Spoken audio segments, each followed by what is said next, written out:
Hello there. My name is Professor Sequoia, or as many of my friends like to call me, the Super Guru.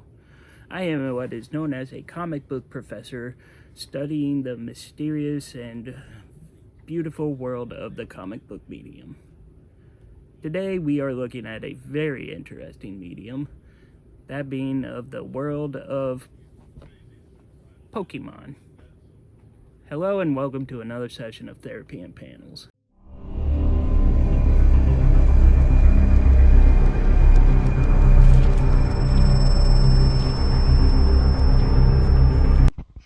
Created by Toshihiro Ono. Apologies. He was asked by his editor to draw manga to go along with the anime at the time. He was even given scripts from the anime, and in order to fit the amount of pages used per storyline, he was allowed to alter the story in some way, so there are some differences that for the people who remember the anime. Just a heads up on that. So let's pick out our very first starter Pokemon and start the journey with Pokemon The Electric Tale of Pikachu Issue 1. The cover is okay. It gives attention needed to draw the eyes. Like, if I knew nothing of Pokemon and saw this cover, I would probably be curious about the yellow rodent holding a hamster ball.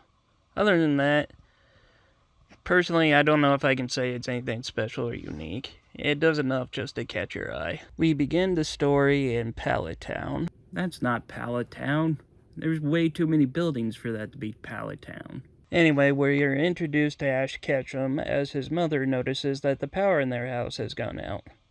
He starts to hear some noises coming from inside the walls, and when he investigates, finds a Pikachu gnawing on the wiring inside the house. He tries to remove the little pest using a net, but Pikachu shocks him and starts running around the house. Finally, Ash uses a pair of rubber gloves to restrain the electric-type Pokemon for once. The first successful use of common sense in the world of Pokemon. While an electrician arrives to fix the house, Ash escorts Pikachu back to the woods so that it won't get run over in town. And on the way, Gary shows up and boasts to Ash, showing off his new Pokédex and gloating that he got his Pokemon trainer's license. Gary, I feel like, is that rich kid who at school actually is like the best at everything he does, has all the girls, is quarterback and all that, but then goes home and realizes that he has no real friends or family that love him. Ash freaks out, and Gary explains that he's leaving on a Pokemon journey the very next week. Ash doubts that Gary can even make it as a professional trainer, while Gary angrily insists that he can, and then he gloats that trainers on the quest are also exempted from school. Gary continues teasing Ash, even reminding him that last year's Pokemon Super Bowl tournament, Ash bragged about how he would become a Pokemon master. Ash downplays this, saying that he was just getting carried away, but Gary chastises Ash for not wanting to be like the other kids who got their license and started training Pokemon as soon as they could. Maybe he just doesn't want to travel. Not everyone's made out to want to be a Pokemon trainer, dude. Furious, Ash leaves Pikachu tied by its collar to his mailbox and runs into town to get his Pokemon license. He stops by Gary's sister, May, so that's what her name is, who warns Ash that life as a Pokemon trainer is really hard and perilous, but a blushing Ash insists that it will be easy for him. Famous last words. Ash runs off to get his license as May giggles at his enthusiasm. And after taking a class and passing the exam, Ash gets his license, and 1 week later he is on his journey leading Pikachu on a leash through the outdoors. He encounters a wild Pidgey and orders Pikachu to attack, only to find that the Pikachu has left. Wow, you suck so bad at this that even with 0 badges, Pokemon won't listen to you. Ash gets blasted away by a sand attack while Pikachu scurries away into Viridian City. He manages to track down his wayward Pokemon, but the little yellow mouse eludes Ash in front of a crowd of people and even knocks him into the sewers below. How to lose your dignity in less than 5 minutes. He finally catches Pikachu by luring it closer with some food, only to get blasted by a Thundershock. Finally, 2 Officer Jennies, That's what I'm calling him out of respect for the anime. Uh, Verify that Ash has a license, thinking that he was just showing off his Pokemon.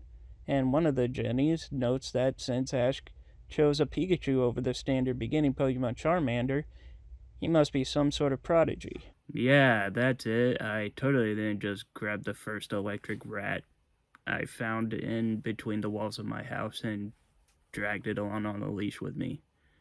I'm a prodigy. Gary, however, arrives and taunts Ash, ruining the moment, claiming that Pikachu may be rare in Viridian, but they're all around Pallet Town, and Ash just threw a rope over one, dragging it along with him.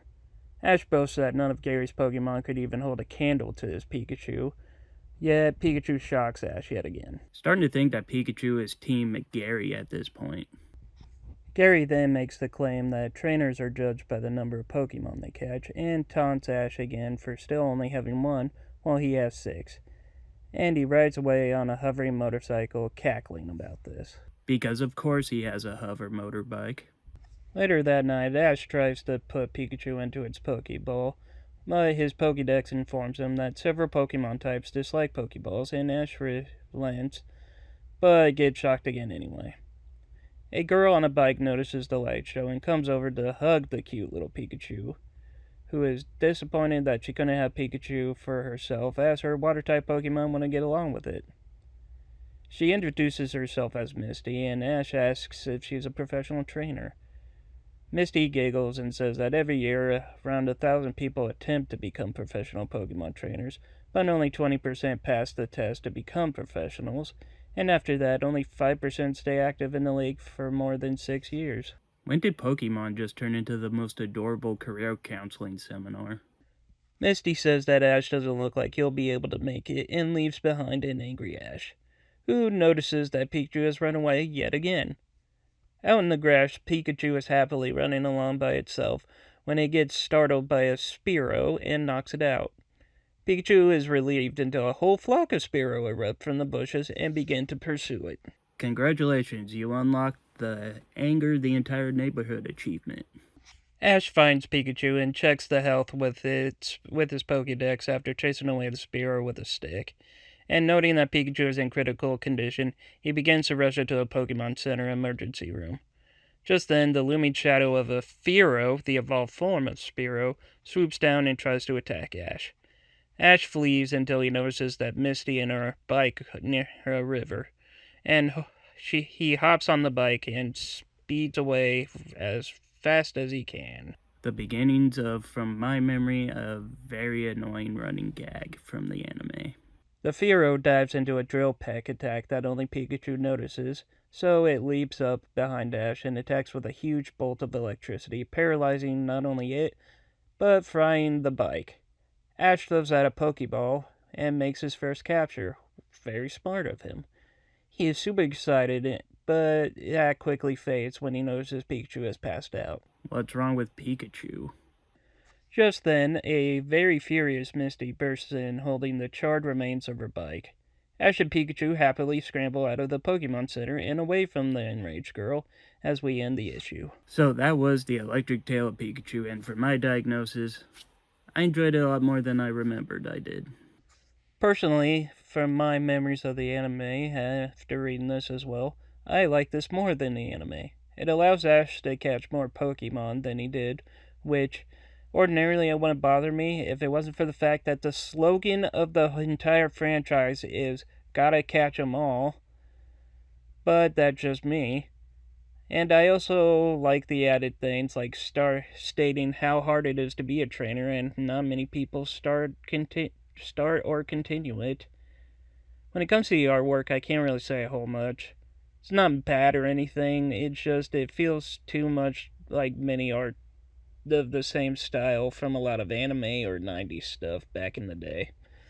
I don't hate or love it. And with that, that is the end of today's session. Thank you all once again for attending. As always, if you liked the video, please be sure to leave a like, comment, subscribe. And once again, thank you very much for all of you for the 100 subscribers. Until next time, I am the Super Guru, signing off.